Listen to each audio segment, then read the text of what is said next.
Hadzabe before the sun lifts above the horizon. The village is already breathing. A faint blue light rests over the land, and the air is cool enough that every sound feels clear and close.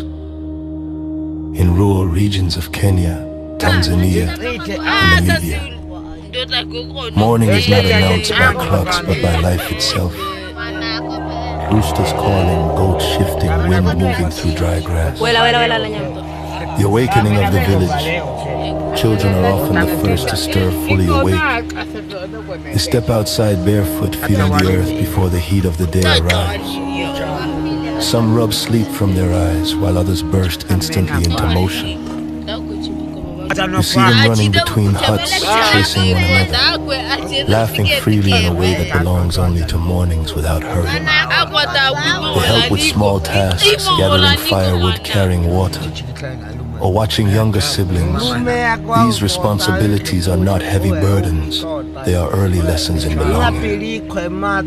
Every child grows up knowing they are part of something larger than themselves. As they play, they glance toward the cooking fires. Hunger is patient here, but the anticipation is joyful. The smell of smoke and warm grain travels through the air like a promise. The women and the fire. At the heart of the morning stands the fire. Women gather around it with calm purpose. Some kneel on the ground, others sit on low stools. Their movements are steady and efficient, shaped by memory and tradition rather than written instruction. Grains are ground by hand, sometimes with stone tools polished smooth from years of use. Water is added slowly. The thick porridge forms stirred carefully to keep it from burning. In some communities, milk is warmed. In others, flatbreads are prepared over hot surfaces. The food is simple, but nothing about it is careless. The fire itself is a living presence. It crackles softly, smoke rising in pale ribbons toward the brightening sky. Children drift closer. Drawn by warmth, mothers speak gently, reminding them to wait. Waiting is part of the ritual, patience before nourishment. Cooking is not only about feeding the body, it is a quiet expression of care. Every motion says you are held by this community. Men preparing for the day. While the meal is being prepared, men gather nearby. Some inspect tools used for herding cattle or goats. Others speak in low voices about where animals will graze or where tracks were seen the day before. Movements are deliberate. Energy is conserved for the long hours ahead. Hunting or herding is not simply work, it is responsibility. Food safety and survival depend on preparation. Before leaving, many stand quietly for a moment, observing the land, reading subtle signs in wind, sky, and ground. The rhythm of the morning reveals a balance. While women prepare nourishment within the village, men prepare to seek resources beyond it. Both roles are valued, both sustain life. The gathering. When food is ready, no bell is rung, word travels naturally. People gather in a circle or small groups, often seated close to one another. The arrangement itself tells a story, community over individuality. Shared bowls are placed at the center, elders are served first, not out of hierarchy alone, but from respect for wisdom and experience. Younger people observe and learn without formal instruction. Hands move carefully, portions taken with awareness of others. Eating is not rushed. It is conversation, connection, and gratitude expressed through action. You might hear stories from the previous day, an animal sighting, a child's mischief, a memory from long ago. Laughter moves easily between generations. Food tastes richer when shared with voices and presence. Children learning through watching. No classroom teaches these lessons. Children learn by observing. They see cooperation without being told its importance. They see patience practiced daily. They see respect embodied in small gestures. Who is served first, who speaks, who listens. A child who helps carry water understands effort. A child who waits to eat understands fairness. A child who shares a meal understands unity. Mourning is education without formal structure. Values are lived, not explained. The meaning of food, the meal itself, may be modest. Grain porridge, milk, bread, sometimes fruit. Yet its meaning reaches beyond nutrition. It represents survival shaped by environment, climate, and tradition. Food connects people to land. Grain comes from soil worked by hand. Milk comes from animals cared for daily. Firewood comes from trees gathered respectfully. Nothing is abstract. Every element has a visible origin. This awareness builds gratitude. Eating is never taken for granted. A rhythm different from modern speed. For those accustomed to fast mornings, the pace may seem slow. But within this rhythm exists efficiency shaped by necessity. Time is not wasted. It is experienced fully. There is no separation between living and preparing to live. Work, family, and nourishment unfold together. The morning does not divide life into tasks. It unifies.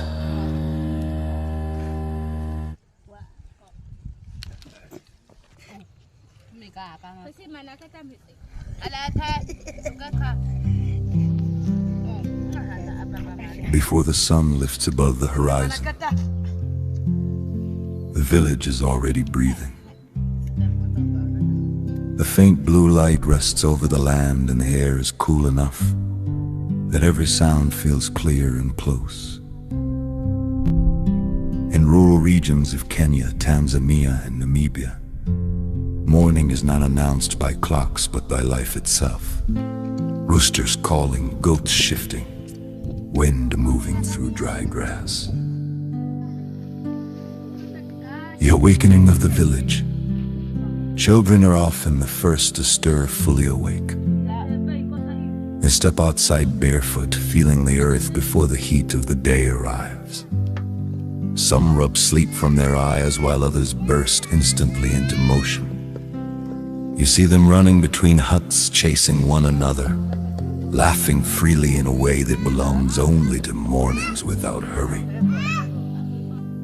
They help with small tasks, gathering firewood, carrying water, or watching younger siblings. These responsibilities are not heavy burdens, they are early lessons in belonging. Every child grows up knowing they are part of something larger than themselves. As they play, they glance toward the cooking fires. Hunger is patient here, but the anticipation is joyful. The smell of smoke and warm grain travels through the air like a promise. The women and the fire. At the heart of the morning stands the fire. Women gather around it with calm purpose. Some kneel on the ground, others sit on low stools. Their movements are steady and efficient, shaped by memory and tradition rather than written instruction. Grains are ground by hand, sometimes with stone tools, polished smooth from years of use. Water is added slowly. A thick porridge forms, stirred carefully to keep it from burning. In some communities, milk is warmed. In others, flatbreads are prepared over hot surfaces. The food is simple, but nothing about it is careless.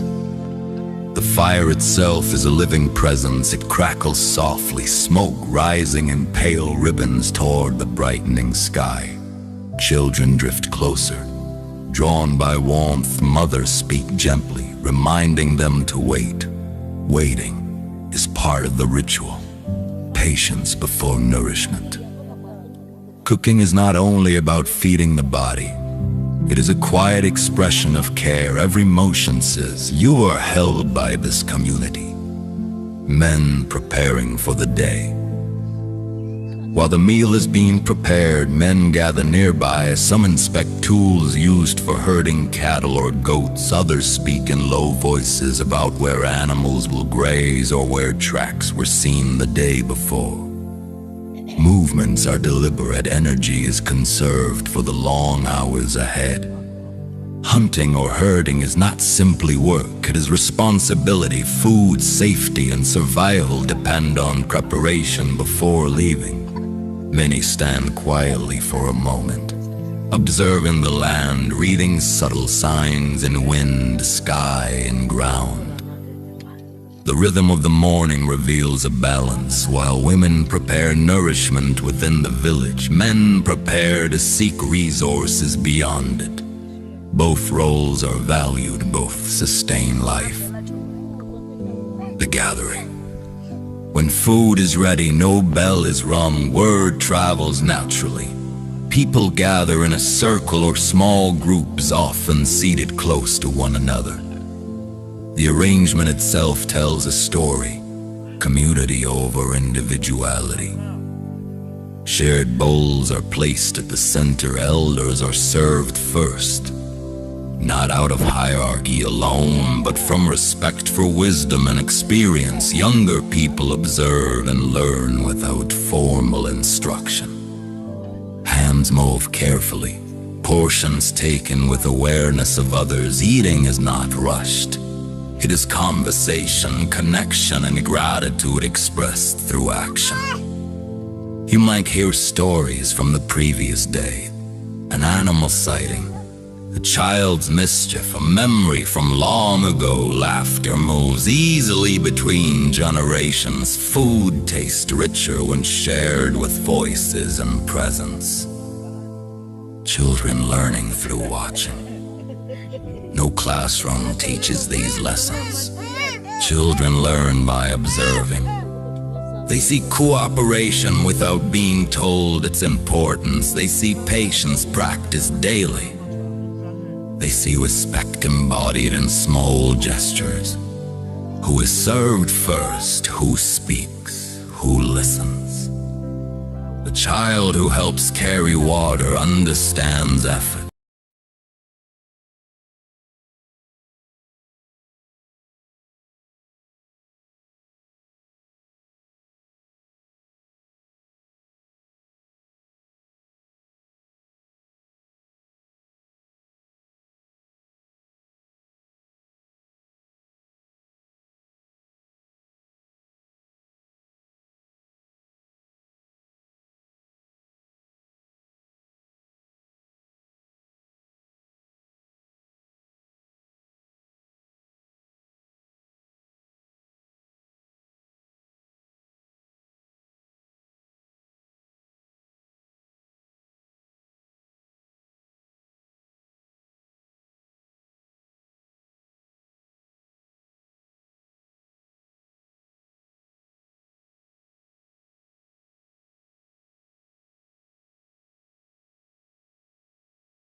Nzuri sana. Dike na dike ina shototo na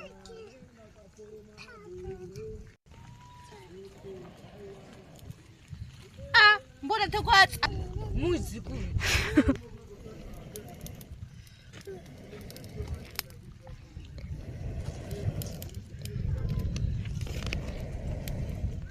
zane sani takwe ayabo ko ene tami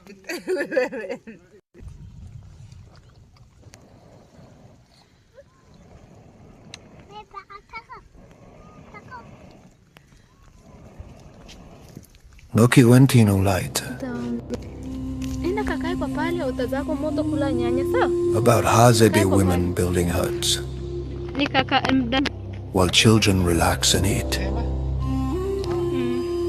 In the open savanna surrounding Lake Eyasi, in northern Tanzania, daily life unfolds in a rhythm shaped by land, season, and tradition. As morning light spreads across the dry grasslands, members of the Hadzabe community begin one of the most essential activities for survival: building shelter.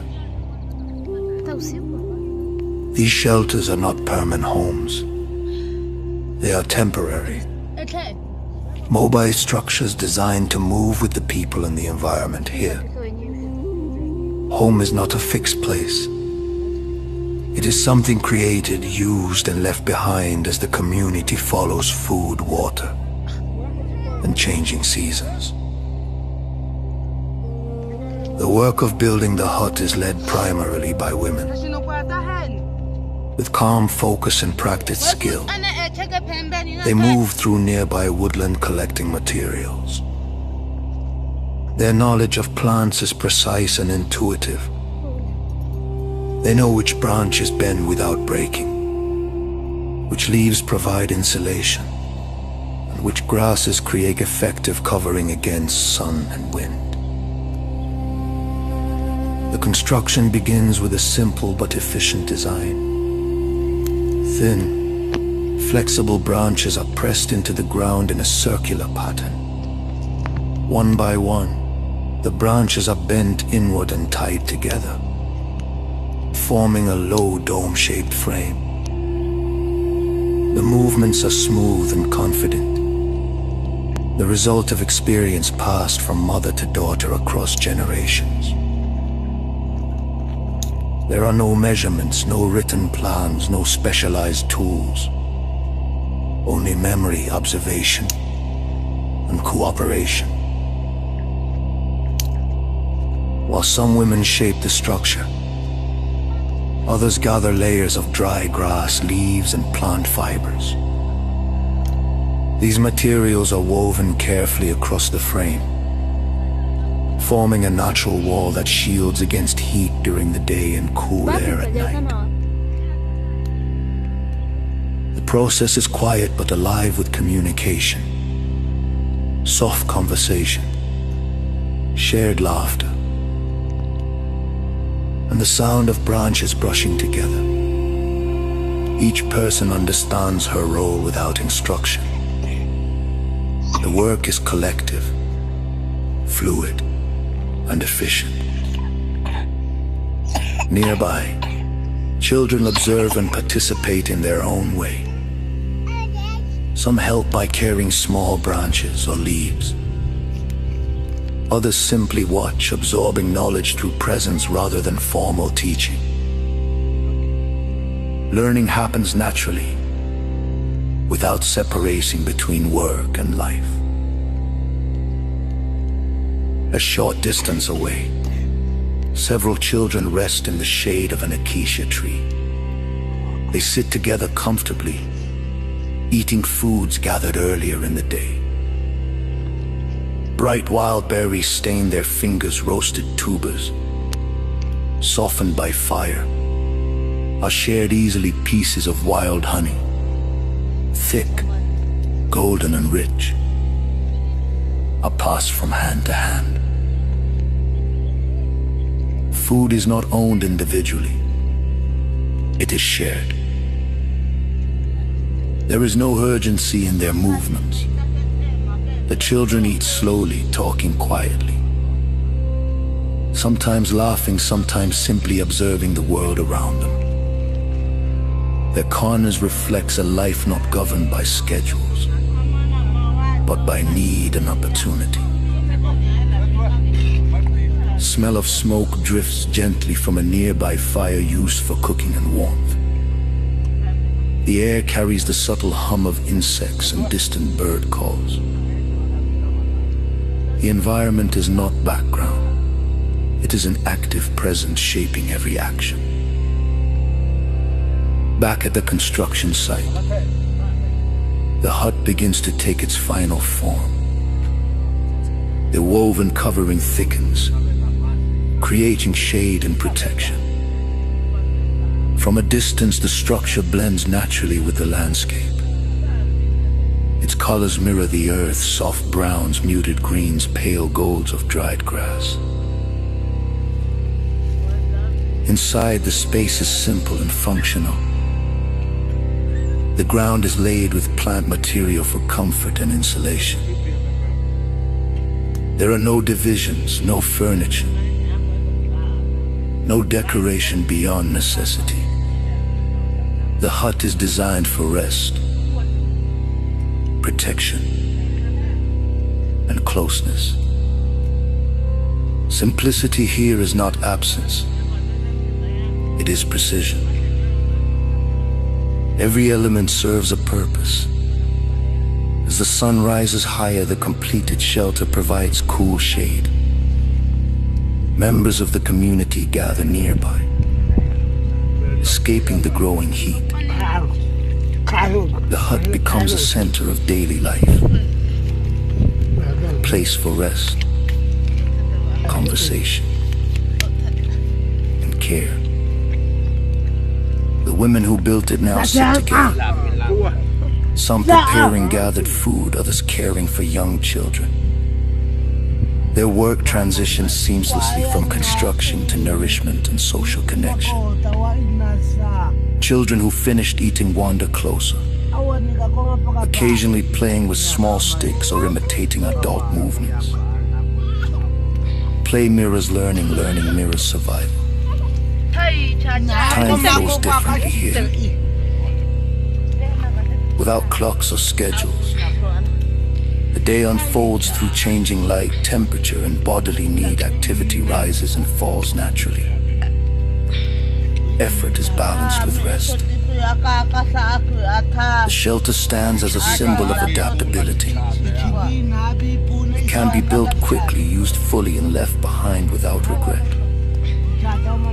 When resources shift or seasons change, the community moves, carrying knowledge rather than possessions. This mobility has sustained their way of life for thousands of years. As afternoon light softens, the hut begins to serve its next purpose. It becomes a space for gathering before nightfall. Families settle near one another. Food is shared again, conversations continue in a language rich with distinctive.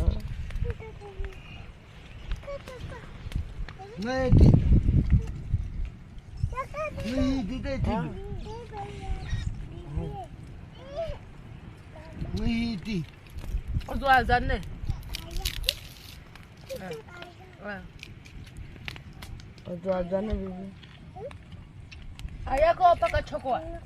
Nakoma. Bibi. Ngila ka ajoko.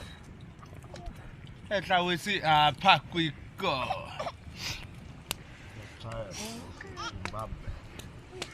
Eka kaya teta.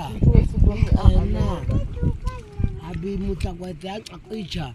Nikena shaka siati ina mega ti amkumba ahe.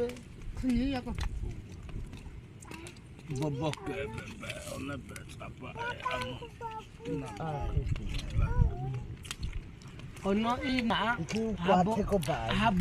haboko pakachuku kuina shashayeko boko to adana kumba abamina seta ono kekegwe ketata kan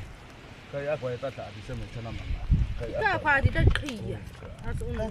Ke ta tona ba be I shasha ikuina a mika eseta ini. Lafu toma fe. Uno akwe sese mekwe. Oma ndio sikisa na ya ndio soseme. Kriya shaki.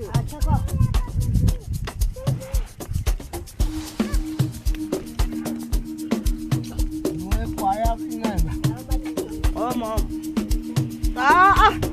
Look. Where one? Let me go down. Oh, back.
Abami phahle ekishada mana kochiwana kuba kakado ne.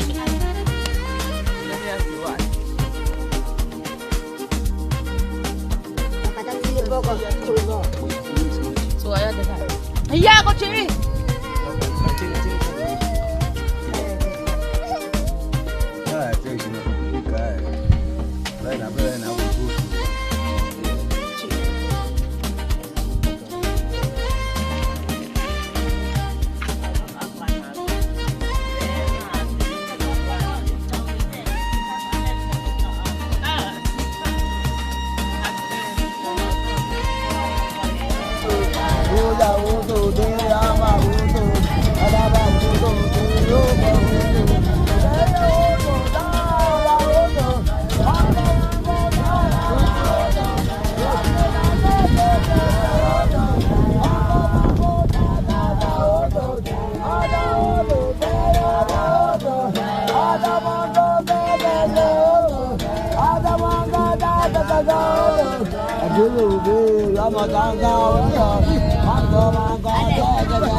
The kind of day when footsteps fall in the right places and the bush gives back quickly.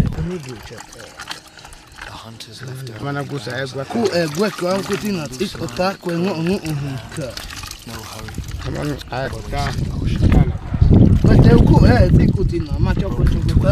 Grass, a faint smell carried on warm. Each sign spoke clearly if you knew how to listen.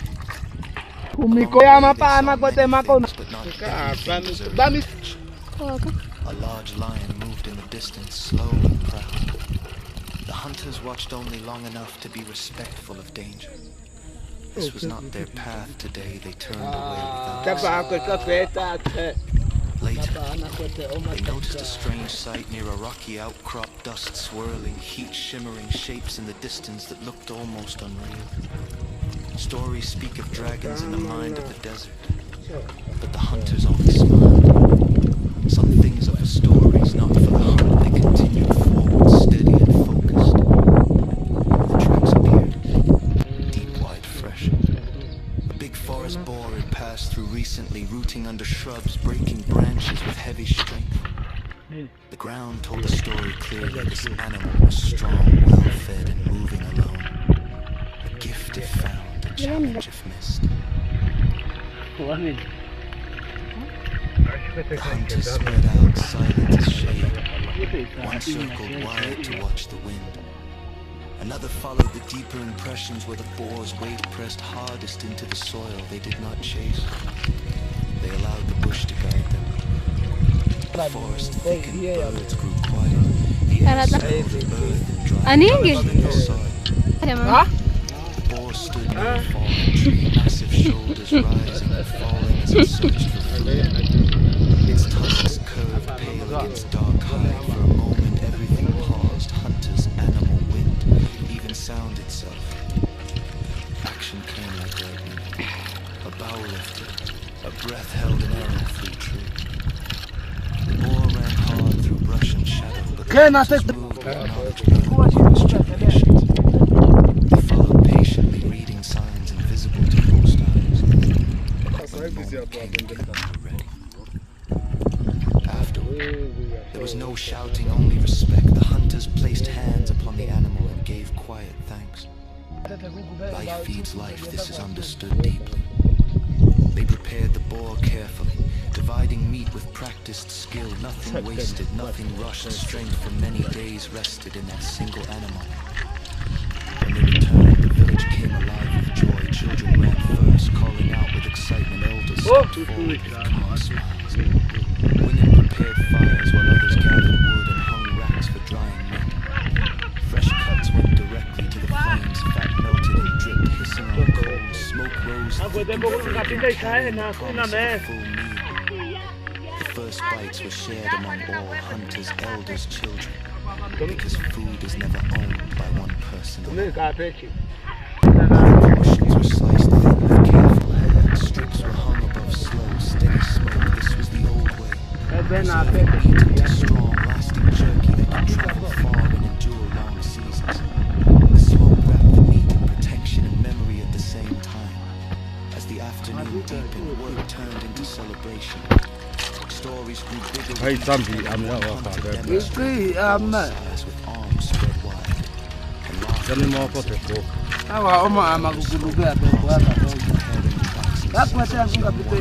closely learning not from instruction but the smell of roasting meat filled the air. People sat in small circles sharing food from hand to hand. No plates, no separation, only togetherness. Even the dogs rested nearby, content and patient. As the sun lowered, the sky burned orange and gold across the open land. Smoke drifted upward in soft blue lines. The jerky darkened slowly, gaining strength from fire and dark. Evening brought music, rhythmic clapping, voices rising and falling like wind through grass. Feet moved in dust, light and joyful. The hunt was not only about food, it was about skill, respect, memory, and unity. Bellies filled, hearts warmed, the village settled into calm satisfaction. Night arrived gently, stars appeared sharp and countless above the quiet land. Fires glowed low, and the final pieces of meat were set to cool. Children slept close to elders, hunters rested, bodies tired but spirits strong. It had been a full day. They had walked far, ignored distractions, trusted knowledge, honored the animal, fed the people, and continued traditions older than memory. A strong hunt, old food prepared with care. A tribe gathered in happiness. A good day in the village.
Akatani munyoza.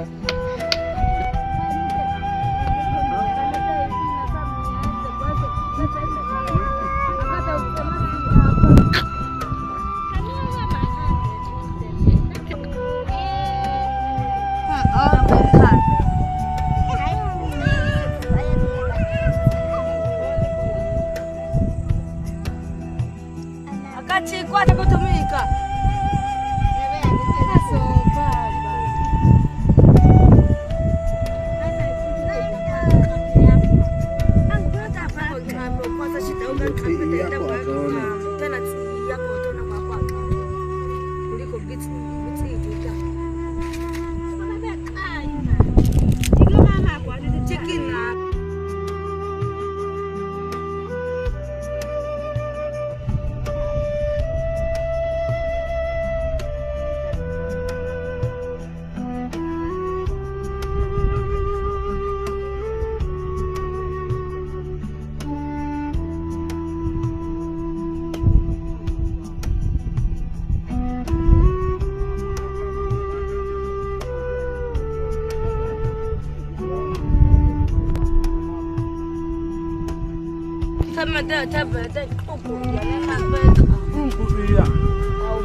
Ama kwa kuzana.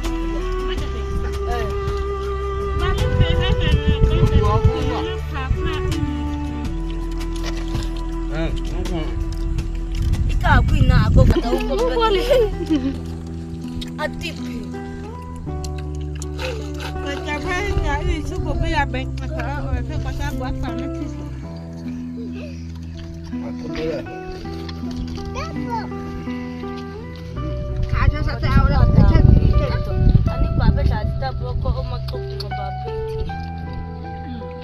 Sam.